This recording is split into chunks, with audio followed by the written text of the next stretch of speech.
Haidong! In this video, we're going to talk about sparring footwork, the transverse shuffle. So this is the Federation's, old Federation's version of blocking if I want to go to my right-hand side. So the idea is, again, nothing insane. From here, just going to sidestep X block, shuffle, shuffle, diagonal.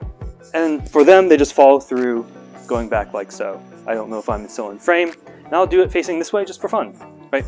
So from here, stepping across, shimmy, shimmy, bang, follow through, defense.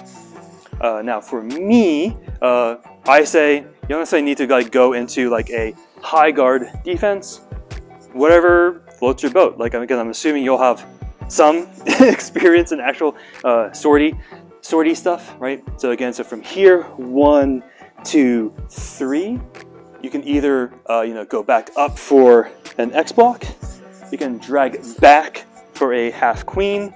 You can, I don't know, be very, I'm trying to think of like the most absurd one. Now if I say the most absurd and I do someone's favorite, kind of stuck now. Oh well, I'm gonna go with it. You can do something absurd, like bicorno, and then go back. I actually really like bicorno. Just for me, it's ridiculous because I don't understand it as well, but people do actually know it. But anyway, have fun with that, right? Have fun so long as it's active, right? So, or actually works. So 1, 2, 3 is the typical version. Again, have some fun. By all means, bicorno, and then go back. Just because that's fun. But you can do this on the other side. This is not the typical one because you're gonna notice I'm not gonna get the same distance. I'm gonna be here, ban ban, and again you can bicorno, and then get back. Up to you. But I think the distance situation, I know you saw that with the previous video with the passing step. I'm going to show you the way the Federation does it for this one, and then for this one, you're going to notice how much of a difference we get. The same thing as last time, just let the tip hang there, right? You're going to step across, ban. I'm going to shuffle, shuffle, ban. And for them, they're just going to pull back defense and not throw a bicorno in there. So again, noticing I was able to step pretty much in line with that, with the front of the target. Versus if I'm here, like so good, like 1.5 feet, 1, 2, kind of barely in range for that. So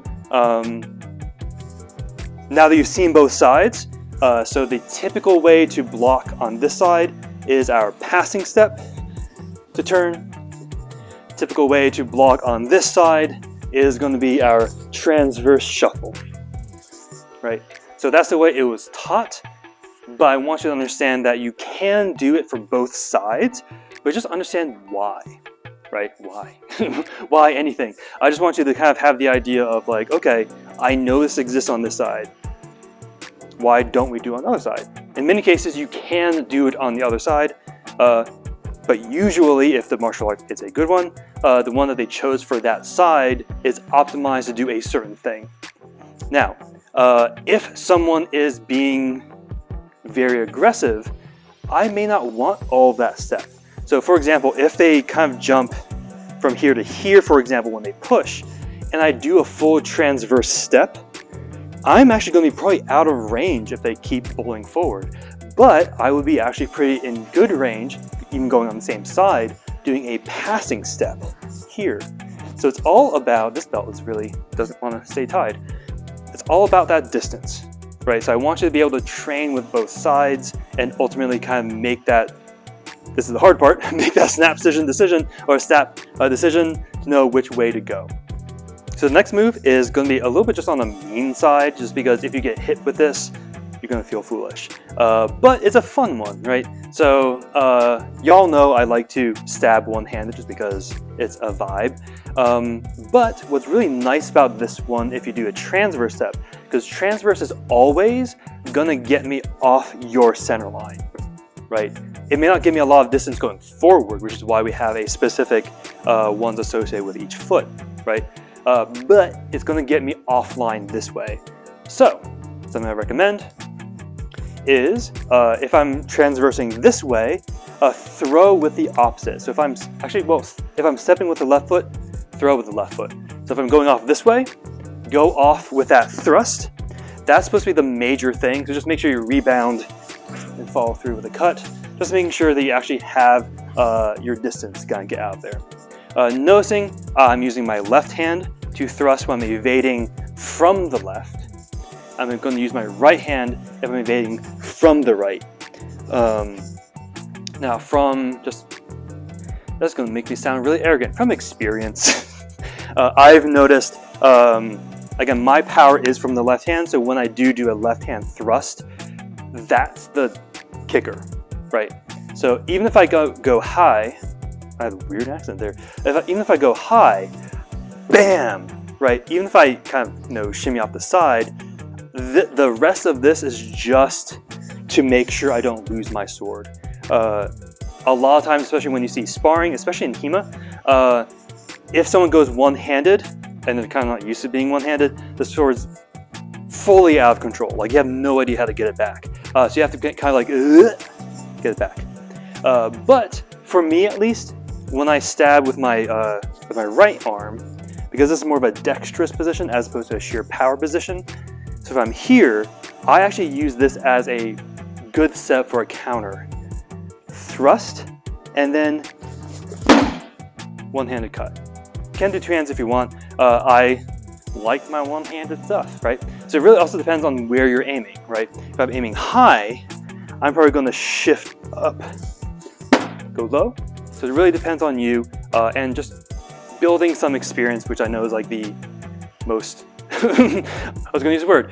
It's not a fair way to kind of like describe something like, oh, just get more experience with this.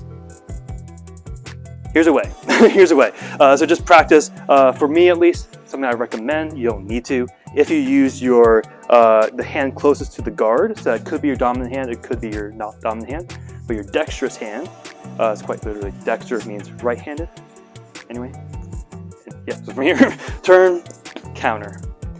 Versus if I'm using my left hand, sinister, which is the Latin for left-handed, which is kind of like a fun etymology.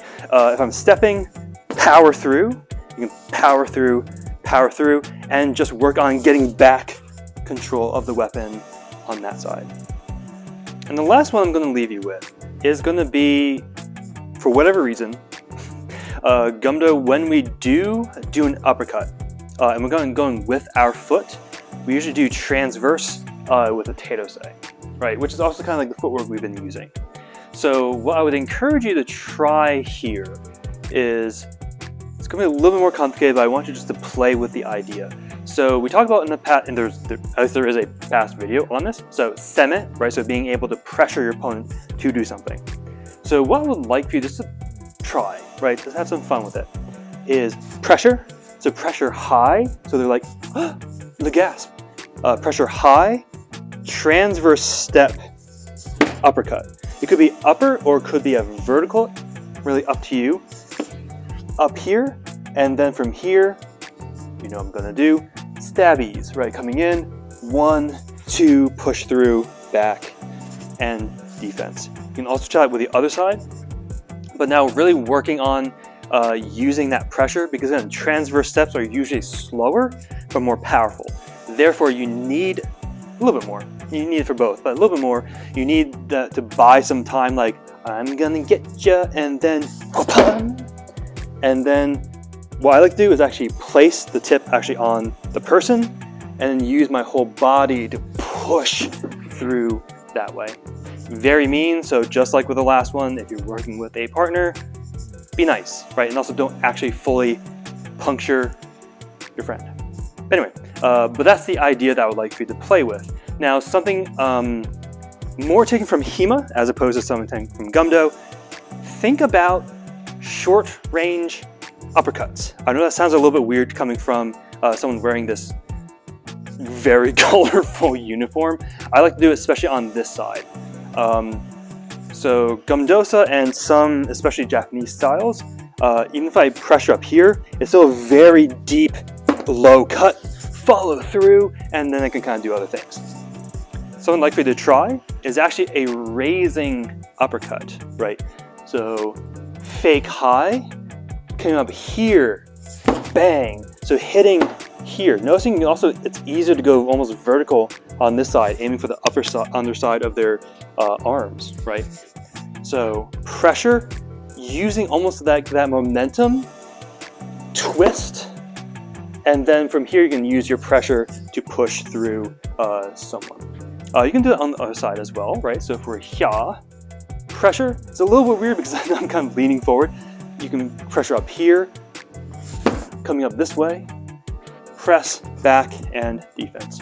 So the main thing I want you to consider with this one, and the reason why it's not as common in Gumdo, it is less powerful. It's all about geometry. This is about hitting underside someone.